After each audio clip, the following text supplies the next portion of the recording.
a successful penguin courtship will lead to adorable babies. But with climate change, researchers are keeping a keen eye on when these breeding behaviors are actually happening.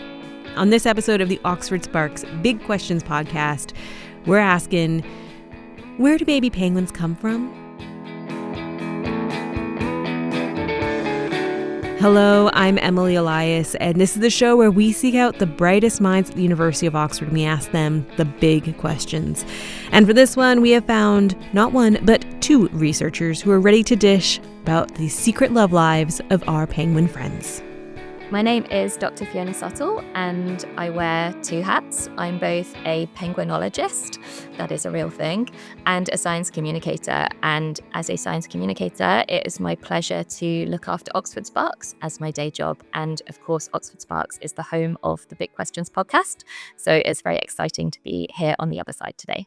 Hello, my name is Ignacio, or more formally, Dr. Ignacio Juarez Martinez. I am a former colleague of Fiona in the Penguin Lab, from we both graduated on penguinology, and I've come here to the podcast to talk to you a little bit about penguins. Okay, perfect. So we're going to talk about penguin breeding, but before we get into the whole cycle of how they breed, let's just talk about where do babies come from? How do we make a penguin baby?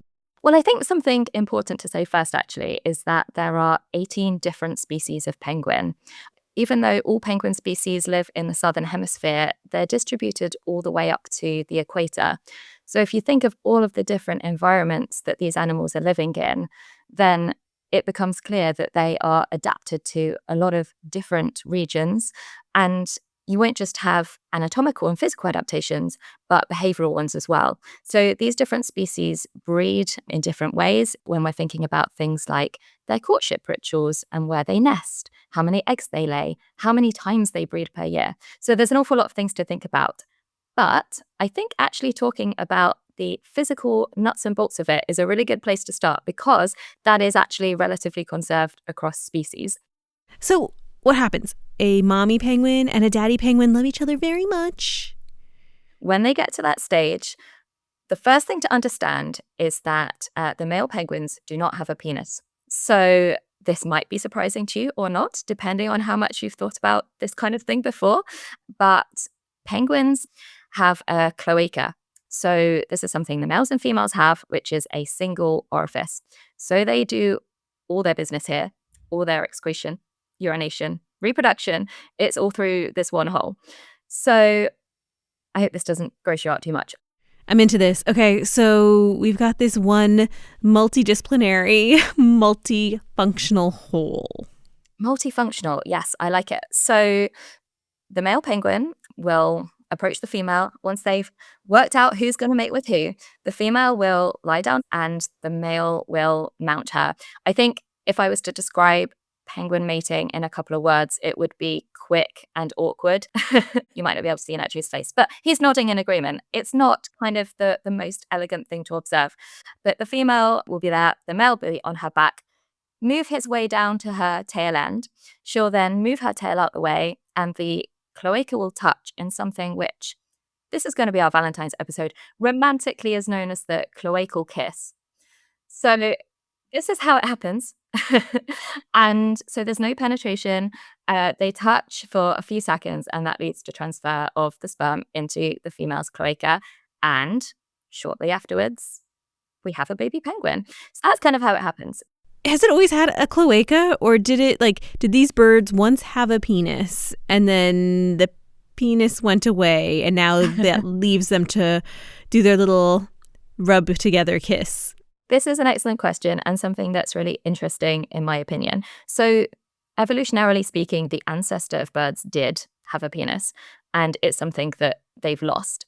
Now, to me as a biologist, this seems very interesting because the penis is an excellent adaptation. It allows very efficient transfer of sperm in animals that are mating on land. It's important to remember that penguins are marine predators, but they do mate on land. So like a lot of birds, they're on their nest. Why would they have evolved to lose something that on the face of it would seem to be very, very useful? Well, there are a number of theories behind this. Some people think it could lead to quicker mating. I did just talk about how it was a fast process. If you've got predators about, you're very vulnerable when you're mating. So, actually, being able to mate very quickly might be an advantage there. It could lead to fewer infections spread sexually. Other people think, and I think there's probably quite a lot of weight behind this, that it might be down to female choice as well. Females get more control over who is fathering their offspring if they're mating in this way. So there are a number of reasons. It's interesting that they have all the potential there to grow it, and yet they choose to suppress growing this organ. So clearly there is some kind of evolutionary advantage. Okay, so Nacho, we've learned how baby penguins are made. You've spent a lot of time watching penguins do it. What are their breeding patterns telling us? So the thing that we have been seeing over this decade and a bit of monitoring is something that actually will not sound very important at first, but actually you see how it is. And is that they've been moving the time at which they breed also very fast. It's a day and a half or even up to 2 days per year. That makes up to 15, 20 days per decade. That is a lot. Why is the timing of breeding so important? Well, because it helps you with a lot of things. So you want to breed at the time where there are maximum resources to feed your chicks. You want to breed at the same time as everyone else. So the predators that might be around don't pick up on your chicks, or like your chicks have fewer chances of getting picked up by predators. It is very important because you want to breed as soon as possible, because otherwise the winter might come at the tail end of your breeding and cut it short and, literally kill your chicks. So the timing of breeding is super, super important. And we have been seeing these massive movement, these super fast movements towards earlier breeding, faster than any other vertebrate on the world. And we are quite worried about that. So you found out that the breeding pattern has shifted about 15 days, like 15 days. That does not sound a lot to me, 2 weeks. Why does that really matter? Yeah, it's not even a good holiday, 15 days. But for penguins, it's really, really important, because it's not, what we have found is that this is happening at a species level, not just one colony. It's not a one-off. It's a species thing. And this is very worrying because of all of the possible consequences that it could have, but also because this is happening very clearly in relation to warming of these penguin colonies. The cameras that we deploy there have temperature loggers, and these temperature loggers are telling us that our colonies are warming up at an incredible speed, 0.3 degrees per year. If you remember, the Paris Agreement said that we should not warm the planet beyond 1.5 degrees by the end of the century. Well, these colonies are busting that limit every 5 years, twice per decade. That is massive. Of course, this is not representative of the continent as a whole, because penguins are choosing these places precisely because they are snow-free and as warm and cozy as you can in a barren continent of rock and ice. But, this is still very, very worrying. And also, it's not only temperature, but also this is being related. We've managed to relate this to sea ice, productivity, and other variables that are telling us that the environment is changing. It is really, really worrying that we're seeing these temperature increments, and that this is driving an advancement of their timing of breeding towards earlier dates. So what are the consequences of a penguin breeding 15 days out of sync with the rest of the environment? So that's the thing. We first need to understand whether they are out of sync or not. And one of the ways to understand if they are out of sync or not is by seeing whether they actually manage to produce more baby penguins. That is what we all want. So the next part of the study is going to be looking not just at when do they do things, but also at what is the result. Are they managing to bring up as many penguin chicks per year as they used to, or has this been changing? If it has been changing, in relation to what variables? So what are the variables that are being key to understanding the penguin productivity? Well, how do you keep track of this then? If this is a big potential worry, who is keeping track of our baby penguins? So that's for the next study. The next study that we're going to do is we're going to be looking at breeding success, which is again how many chicks does each pair produce per season. And we're going to be looking at how this has changed over the last 15 years. So we can see whether penguins advancing has been an adaptive thing. This is like they've been moving together with their food resources and with the environment as a whole, or they have been, left behind, or they have moved way too early to keep up with their little baby penguin production, which is what we all want. So does that mean that you guys are off to Antarctica in the future, or are we going to keep track of these guys more close to home? So we are incredibly fortunate that we get to go down to Antarctica and conduct field work, but we can't be there all the time. We just can't. It wouldn't be logistically or financially possible. It wouldn't be safe. So instead, we make cameras do the work for us. So to take a step back, we have a scientific research project called Penguin Watch. Within that sits a citizen science project, which I will come back to in a minute. The project is based up the hill at Oxford Brookes under the lead of Professor Tom Hart. And as I say, we have a network of remote time-lapse cameras.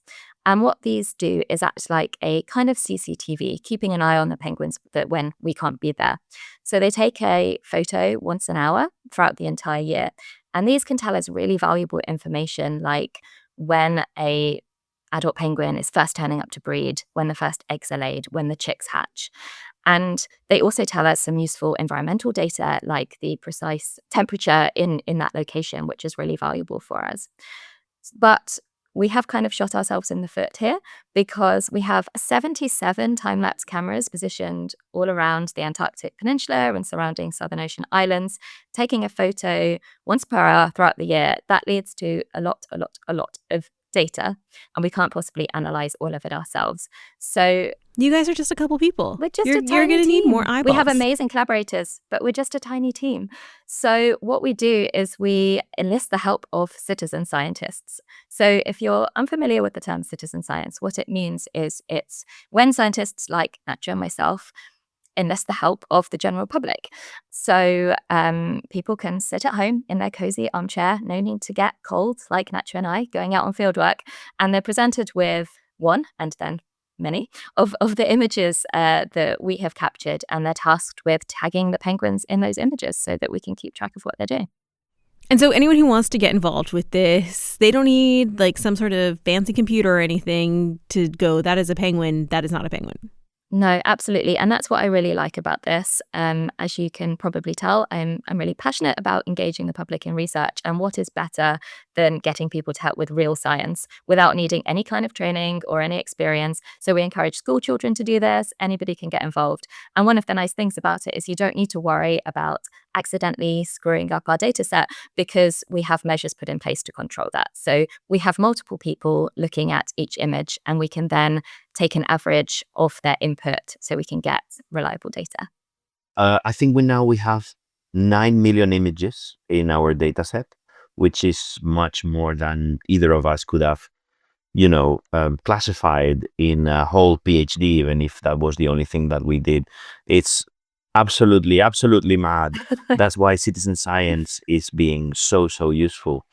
And I think the question that is standing for many people will be, oh, but why don't you put this through the AI? The AI the other day, they drew me a photo of my nephew on a reindeer costume. Why can't it do this? And well, we have many problems with AI, but the main one being that I would say penguin chicks are very dirty, and they change size all the time. So getting a good training data set for dirty baby penguins is very difficult, because you need enough instances of penguins dirty in every way possible at every different stage of the development possible, that for it to be reliable. And for now we haven't managed that. So will this data then be able to tell you what is happening with all the different populations all over Antarctica just through images?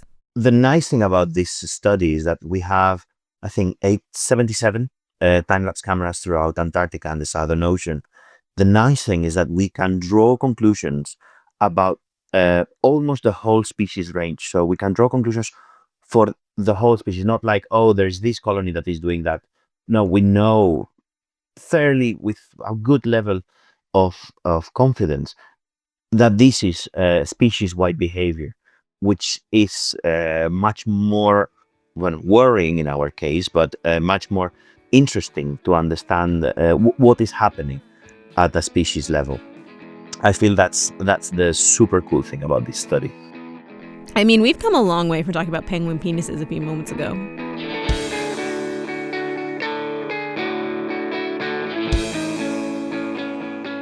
This podcast was brought to you by Oxford Sparks from the University of Oxford, with music by John Lyons, and a special thanks to Dr. Fiona Suttle and Dr. Ignacio Juarez Martinez. So, Penguin Watch. It is out there. It is a citizen science project. We have links in the show notes of how to find it, but please go spot baby penguins for us. Tell you anything about this podcast as well. We're on the internet at Oxford Sparks, or go to our website, oxfordsparks.ox.ac.uk. I'm Emily Elias. Bye for now.